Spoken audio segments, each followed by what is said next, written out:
I don't support, and we should not support, the collective punishment of Russian people because of their leaders, Putin's regime's completely immoral war against Ukraine. I don't support the sanctions against Russia, which will collectively punish the Russian people, the vast majority of whom will not support this illegal war and will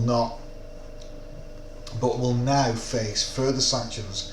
The Russian economy has already been sanctioned in many different ways for the past 8 years or so. America's placed sanctions on it, so has the EU. Now, with the war, with the latest invasion of Ukraine, now they're being blocked from SWIFT. They're all major institutions like the big tech companies and so forth are stopping services like Google Pay and all that kind of stuff. Apple products are not being sold there. Not that that actually matters, but I know it does matter obviously, but I don't personally buy Apple products. But they're going to be under Russian people now doing financial transactions across borders, doing business, international business for Russian companies, being removed from the international banking system temporarily, and who knows how long this will last, is going to massively affect their economy. Now, Russia is obviously a petro state. It's a natural resource state. It's massive gas reserves and so forth. But fundamentally, these extreme sanctions are going to hurt the Russian people. And I don't even agree that they are going to influence Putin unless they completely caused internal havoc internally to Russia, such that he was ousted and there was an internal, an internal attempt to get rid of him. And that could actually happen if things really do go south in the Russian economy because of these sanctions. I suppose that could actually happen, although I don't think it will, but it could happen, because now it seems as though Russia is the pariah state, with unanimous, only Thailand has come out saying they're neutral. I don't think Pakistan has made a comment, and Modi in India. I mean, ultimately, these sanctions are going to massively affect Russian quality of life, and I do not support that when the vast majority of Russian people will be completely opposed to this war. I mean, I have a Russian friend, and they've told me that she doesn't know anyone who would support this war, other than the most extreme Putin apologists.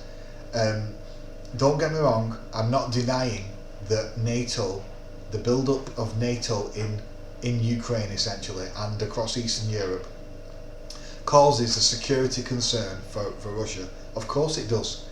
And that is a legitimate concern, and it is legitimate to not want NATO on your doorstep. Of course it is, sticking their military bases and whatever else they're doing.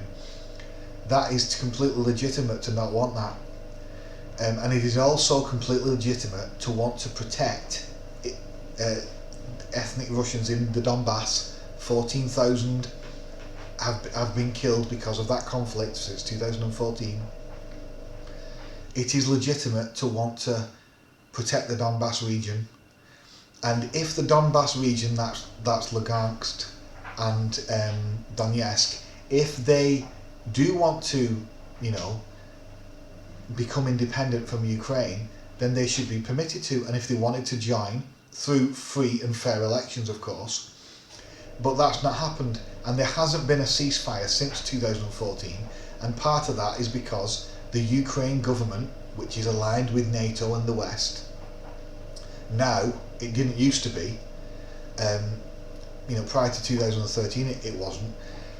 And then the whole Euromaidan thing, and then this coup, and the West puppets got in there, and they've been bombing that region, the Donbass, shelling it, killing thousands of people in a region that Putin obviously believes is Russian anyway. I mean, Putin probably believes that Ukraine is really Russia. So to him, he won't think nothing of,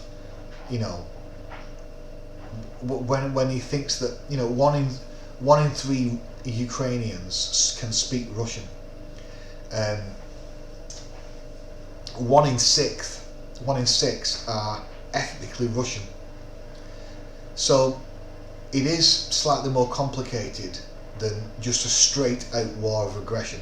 I think it is a war of aggression, but fundamentally it's to get regime change, because of his security concerns and not wanting NATO on his doorstep,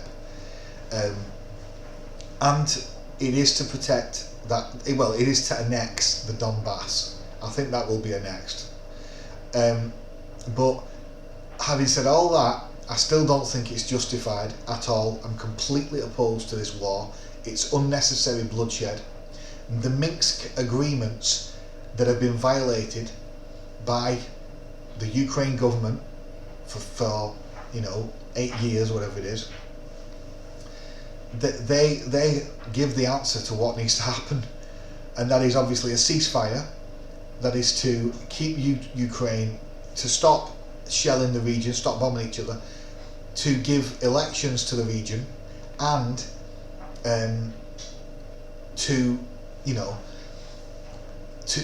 for Ukraine to be neutral, to not be a part of NATO and not be a part of Russia.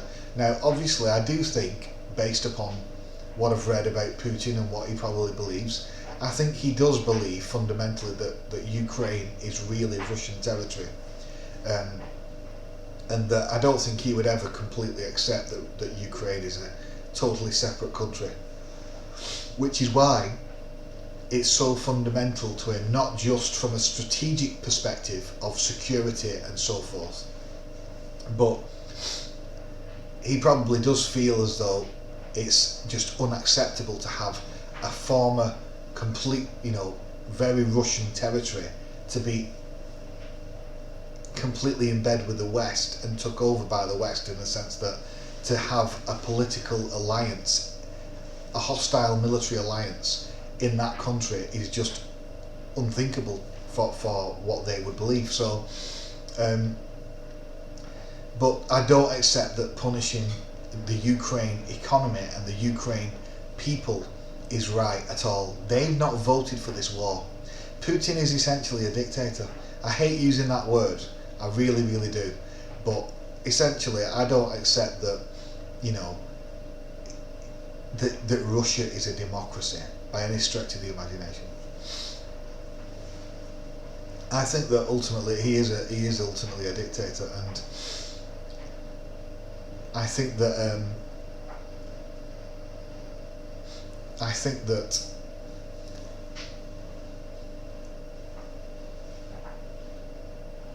because what's obviously going to happen now, the ruble will drop in value massively, because its value's gone down with the SWIFT banking payments and all this other stuff, and cut with the sanctions.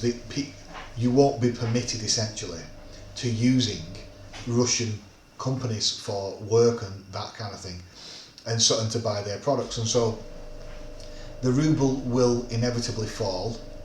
Inflation will probably skyrocket, and the cost of living and everything, quality of life for Russian people, will be significantly worse, even if it is a somewhat rich petrol state. So I am largely opposed to the what I would class as collective punishment of Russians for a decision that they did not choose. If you're born in that's like saying that I'm responsible for Boris Johnson's government. You know, I'm a communist, a real communist with a small c, not the communist like in Soviet Russia. I'm a communist in a small c. Does that mean that because Boris Johnson is my Prime Minister that I'm responsible for his actions? I'm not. I'm disgusted in my Prime Minister. I'm disgusted in Labour. I'm disgusted in the Conservative Party. You can't get lower than the Conservative Party in my eyes. They are the most rabid, right-wing, capitalist dogs on this planet. They wouldn't know freedom if it literally smashed them in the face. They wouldn't have a clue. If it slapped them in the face, they wouldn't have a clue what freedom is. They are just the lowest of the low. The Conservatives of Britain and the Republicans in the United States, or the modern ones are at least. And so to do this to the Russian people is just deeply, deeply worrying.